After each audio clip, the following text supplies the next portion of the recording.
So the 9/11 event that took place, whether we were more reckless or not, that couldn't have been prevented, is what you're saying. 100% could have been prevented. If what? If there would have been, this is the argument in the 9/11 Commission, if CIA and FBI would have been forced to work together, 9/11 would have been avoided. And they say that because when in retrospect, they collected all of the intelligence in both agencies and looked at it from 2001 to 2003, they saw that the fulsome profile of both intelligence collection efforts would have prevented the time, the place, and the personas involved.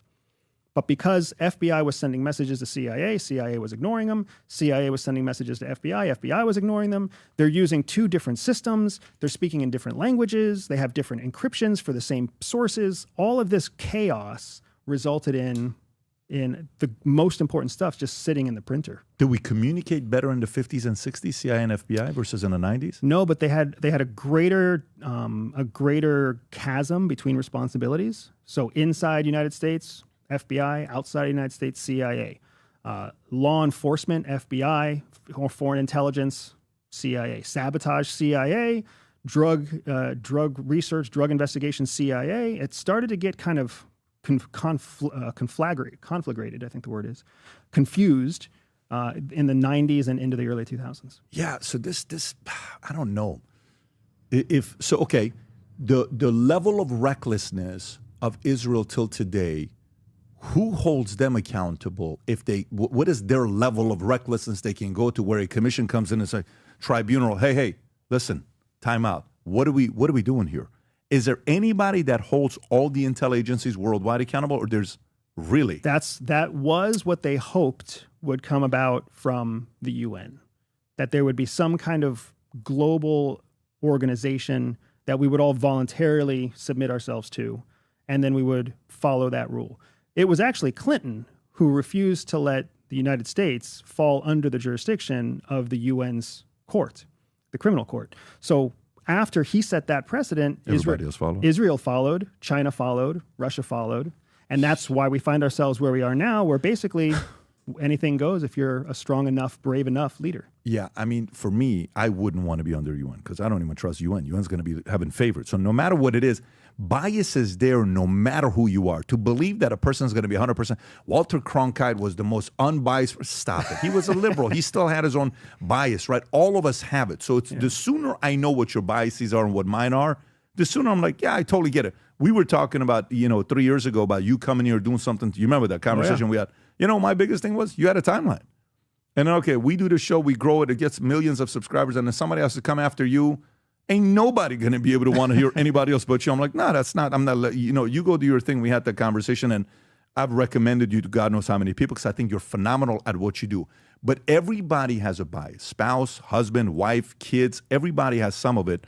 And then you have the character and the trust. But going back to this, I'm kind of glad we're not under the UN jurisdiction. And that's what kills us, right? Would you want to do that? No. Personally, it makes complete sense. But what happens is when you look at what's happening in the headlines, and then you put mass opinion on top of what's happening, that mass opinion sometimes drones out the other more rational thought process, right? So you've got all these people who are like, oh, America committed war crimes invading Afghanistan and Iraq.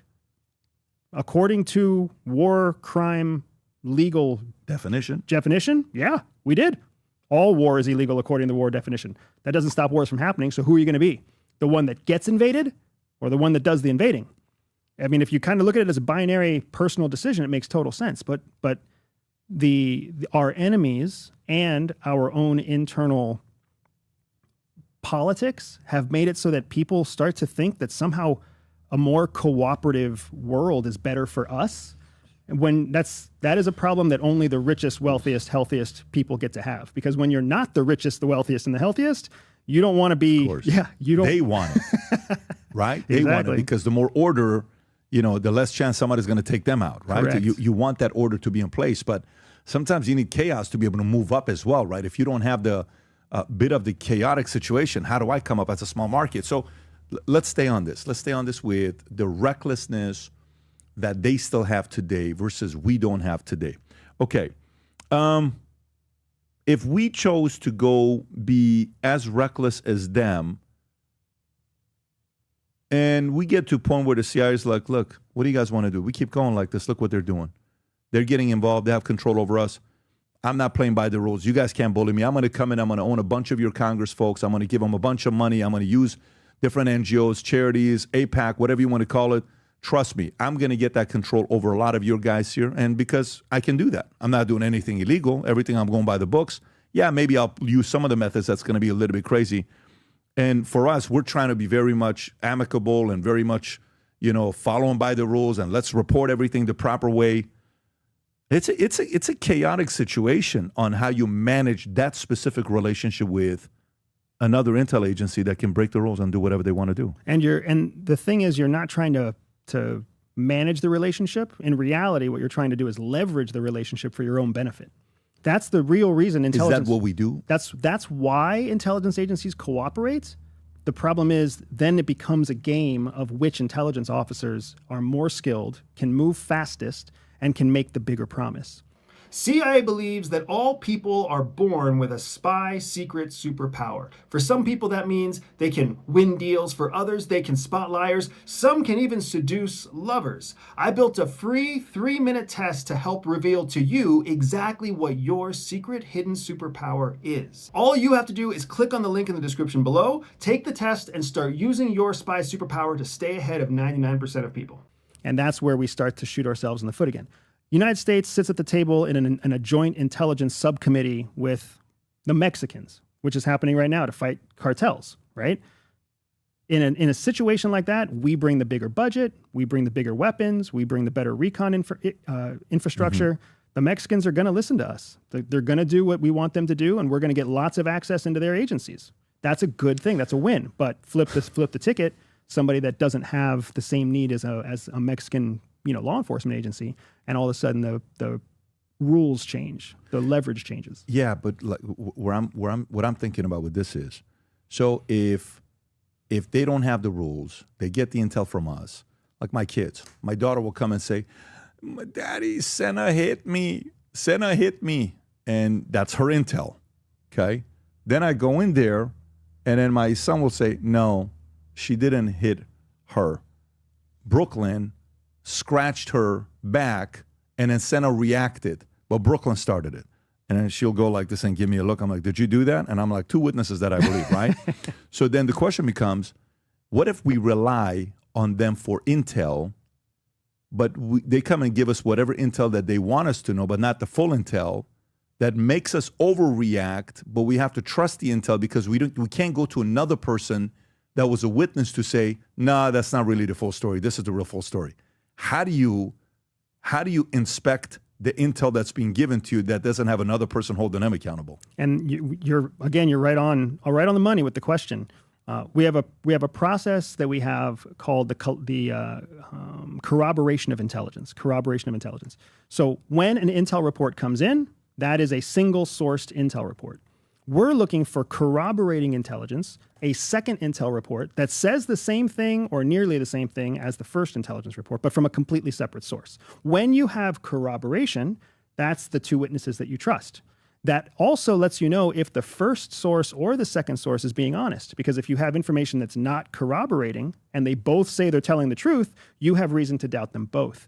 That is a big part of why we have 36 intelligence agencies, because Air Force is giving us intel, Navy is giving us intel, NGA is giving us or NSA is giving us intel, NRO is giving us intel, CIA and NSA are giving us intel. So even between the agencies, we're hoping to find corroboration that allows us to validate foreign sources. That's actually not what I'm asking. I'm asking if we're dealing with, for example, if we're trying to get intel, how many CIA agents do we have in Iran right now? That's not great. Many. Exactly. Who do we have? Point. We have Mossad agents in Iran. Correct. We can't go in there. Right? We did a skit a couple of weeks ago, not a skit. We're in the middle of the podcast. I'm like, what if we send 200 African-American agents to Iran to act like they're Iranian? Tyrone Johnson, right? Tyrone Johnson, but they're African-American. I don't care if you speak or anything. They know you're not from Iran. They know it's weird for you to be here, right? So who do we rely on to get intel on what's going on with the scientists that are working on nuclear weapons or where Khamenei is in Iran? We have to rely on somebody else's intel to give to us. And whose intel are we going to rely on? Iraq, Saudi, or Mossad? So what I'm saying is if Mossad has whatever the numbers we've read about, low 700, high 2,000, and Iran just kicked out, I think, 550 of them, or they arrested them, something happened to them. Rob, if you want to verify what I'm saying here, how do we know when Mossad's given us intel, we don't have representatives there to check to see if they're telling us the truth or not? Do we just risk believing them?